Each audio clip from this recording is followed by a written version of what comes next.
आज regional scholarship के बारे में कि रीजनल स्कॉलरशिप होती क्या है, हम इसके बेनिफिट्स कैसे ले सकते हैं, क्या क्या इसके बेनिफिट होते हैं, क्या।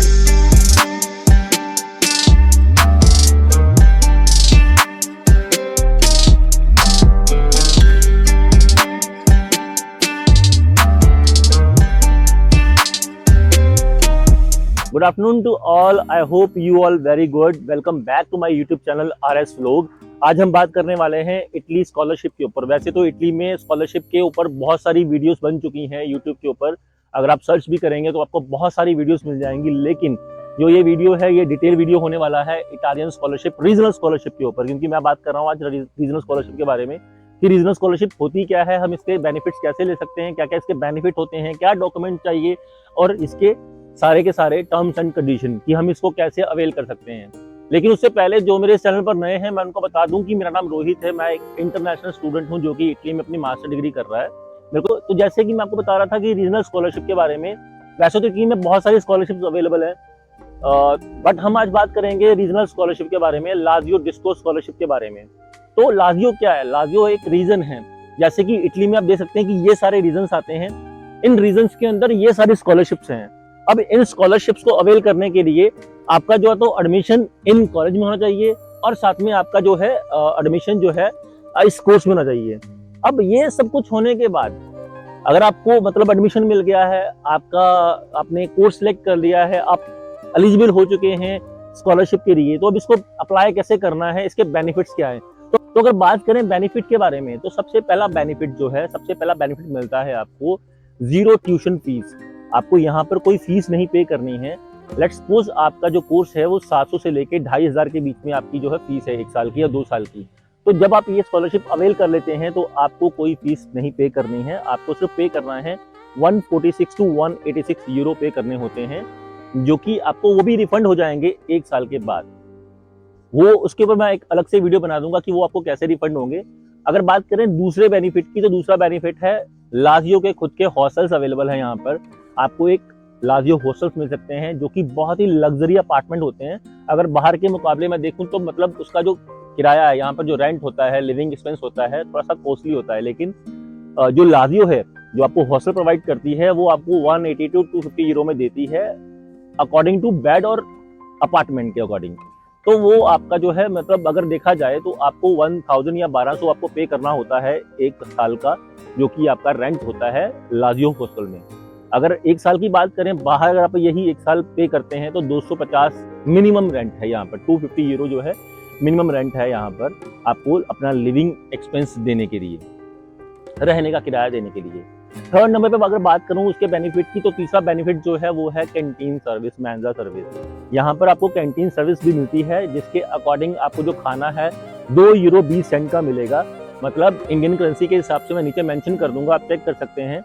ये आपको जो है खाना मिलता है, मतलब एक टाइम का खाना मिलता है 2 यूरो 20 सेंट का। अगर मैं फिर से वही बात करूं, बाहर अगर आप खाना खाते हैं या घर में आप लेके खाना बनाते हैं तो थोड़ा सा महंगा पड़ सकता है, लेकिन ये है कि आपको अगर घर में खाना नहीं बनाना है, आपके पास टाइम नहीं है खाना बनाने के लिए, आपको स्टडी करना है, काम करना है, तो उसके अकॉर्डिंग अगर देखा जाए तो मेंजा सर्विस जो है बहुत ही चीप सर्विस आपको मिलती है। यहाँ पर कैंटीन सर्विस बहुत ही कम प्राइस में आपको मिलती है।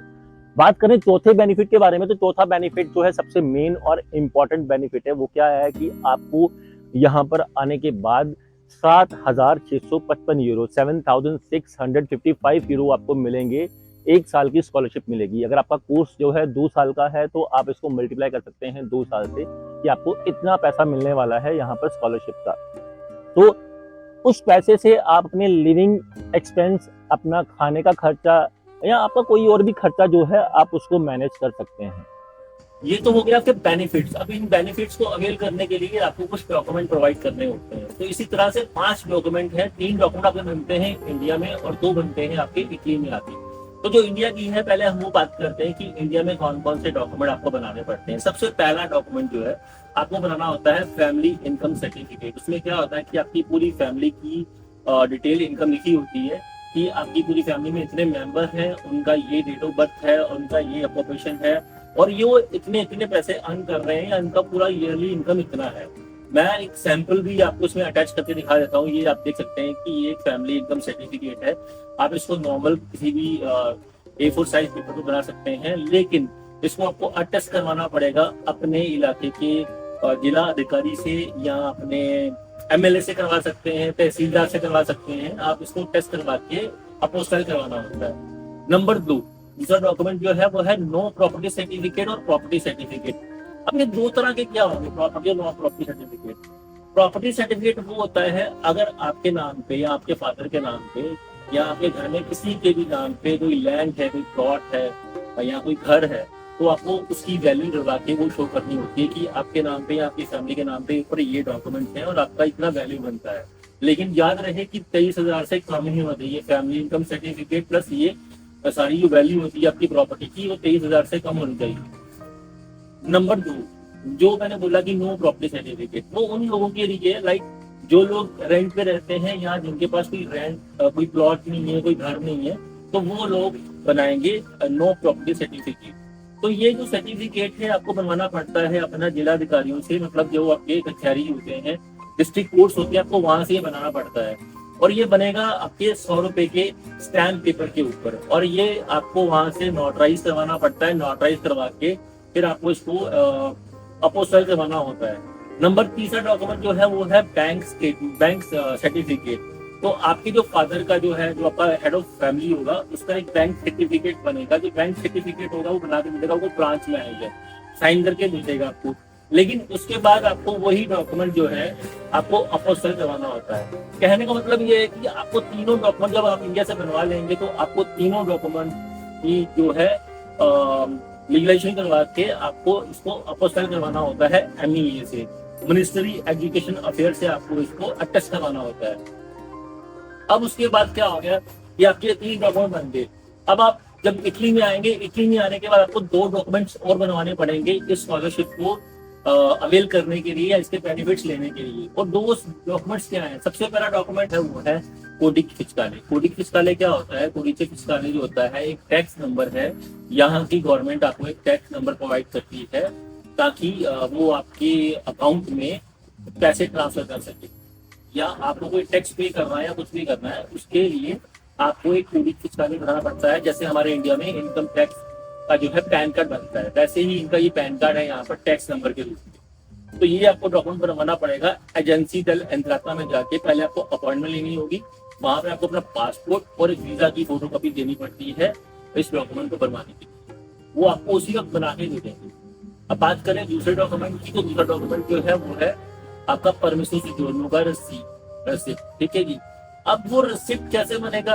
आपको क्या करना है कि कोडिक फिस्काले बनने के बाद आपको जाना है यहाँ के पोस्ट ऑफिस में। आप पोस्ट ऑफिस जाएंगे, वहां पर आपको एक वो किट दे देंगे और आपको वो किट फिल करके वहां पर डिपॉजिट करनी पड़ती है। जैसे ही वो किट डिपॉजिट करने आप जाएंगे, डिपॉजिट करने के लिए भी आपको कुछ डॉक्यूमेंट देने पड़ते हैं, जैसे कि आपका कोडिक फिस्काले हो गया, आपका पासपोर्ट हो गया, आपका वीजा हो गया, और जो आपको यूनिवर्सिटी से लेटर मिलती है या प्री इनरोलमेंट सर्टिफिकेट आपका जो होता है, आप वो भी इसमें अटैच कर सकते हैं। वो सारे डॉक्यूमेंट अटैच करके आप वहाँ पे जमा करवा देंगे, पोस्ट ऑफिस में जाके जमा करवा देंगे। जैसे ही आप जमा करवाएंगे आपको वो रसीद दे देते हैं, एक रिसिप्ट दे देंगे आपकी परमिशन से की आपकी जो फिंगर की डेट है वो इस डेट को है, तो आपको वो डॉक्यूमेंट जो है वहां से मिल जाएगा पोस्ट ऑफिस से। अब ये सारे डॉक्यूमेंट आपके बन गए हैं। अब इसके बाद क्या करना है? आपका जो आखिरी स्टेप है वो है आपको जाना है काफ ऑफिस के अंदर। तो इटली ने यहाँ पर एक काफ ऑफिस बना रखे हैं, मतलब एजेंसी ऐसी एजेंसी बना रखी है जो कि आपके स्कॉलरशिप के लिए डॉक्यूमेंट्स बनवा के देती है, या जहाँ पे आपके स्कॉलरशिप के डॉक्यूमेंट बनते हैं वो है काफ ऑफिस। आपको उसमें कोई अपॉइंटमेंट नहीं लेनी है, आपको सिंपल काफ ऑफिस जाना है, अपने डॉक्यूमेंट वहां पर सबमिट करवाने हैं, वो आपको एक सर्टिफिकेट दे देंगे। ये आपका जो है सर्टिफिकेट है। अब उस सर्टिफिकेट को कहते हैं ईजे, जो कि आपका ईजे 23,000 से बोल रहा हूँ, 23,000 से कम आपका ईजे होगा तो आपको जो है स्कॉलरशिप जो है पूरी मिल जाएगी। तो आपका ईजे बन गया। वहां पर आपको बस जाके डॉक्यूमेंट सबमिट करवाने हैं। जैसे ही डॉक्यूमेंट सबमिट करेंगे आपको वो एक सर्टिफिकेट दे देंगे, और आपका वो एक सर्टिफिकेट आपको बना के दे देंगे। आपको वो सर्टिफिकेट लाजियो के पोर्टल में सबमिट करना होता है। कई बार क्या आता है कि जो काफ ऑफिस में आप जाते हैं वो खुद से ही मेल कर देते हैं लाजियो की आपका की लाजियो को कि ये आपका जो है ईजे सर्टिफिकेट है। बट फिर भी मैं कहूँगा सेफ साइड आप लाजियो पोर्टल में भी अपनी टिकट जो है रेज कर लीजिएगा। अब उसके बाद ये सब कुछ हो गया। अब इसको अवेल कैसे करना है?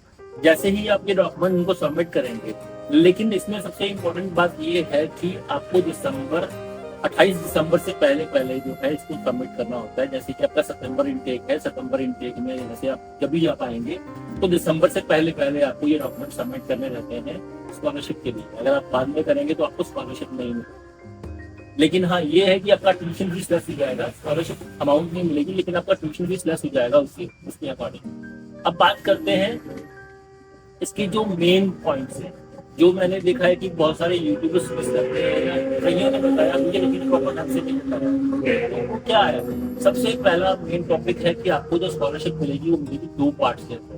पहले आपको मिलेगी 25%, फिर आपको मिलेगी 75%। जो 25% की स्कॉलरशिप है वो आपको मिलती है अराउंड, जैसे आप सितंबर इंटेक में आते हैं तो आपको आती है जैन फेब मार्च के अंदर, आपको इन 3 महीने के अंदर आपको स्कॉलरशिप आपके अकाउंट में आ जाती है। 25% जो अमाउंट होगा उसका 25% आपको पहले आ जाएगा। अब बाकी की 75% स्कॉलरशिप आपको कमानी पड़ेगी, आपको अर्न करनी पड़ेगी। वो कैसे अर्न करेंगे, जो भी आपने डिग्री ली है, जो भी आपका कोर्स है, उसमें आपको क्रेडिट्स मिलते हैं पूरे साल के या 2 साल के क्रेडिट्स होते हैं। जैसे कि मेरी मास्टर डिग्री है तो मेरे क्रेडिट है 120, मेरे को 130 क्रेडिट का ये कोर्स कंप्लीट करना होता है। तो हमको क्या करना है कि अगर सेकंड ईयर की स्कॉलरशिप चाहिए या सेकंड इंस्टॉलमेंट चाहिए पहले साल की, तो हमें कम से कम 30 क्रेडिट जो है अर्न करने होते हैं। मतलब हमें अपने कुछ एग्जाम जो है वो क्लियर करने होते हैं। जैसे ही वो एग्जाम क्लियर करेंगे तो आपके एक अकाउंट होता है यूनिवर्सिटी का, उसमें वो क्रेडिट ऐड होते रहेंगे। जैसे ही 30 हो जाएंगे तो आप एलिजिबल हो जाते हैं सेकंड ईयर की स्कॉलरशिप के लिए और प्लस सेकंड इंस्टॉलमेंट के लिए।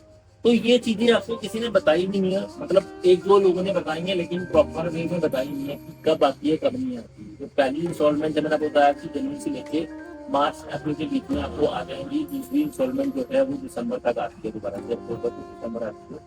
कई बार अगस्त में स्टार्ट कर देते हैं, लेकिन बैंकिंग के वाइज आपको स्कॉलरशिप आती रहती है। तो ये सारी स्कॉलरशिप आपको मिलेगी इटली के अंदर।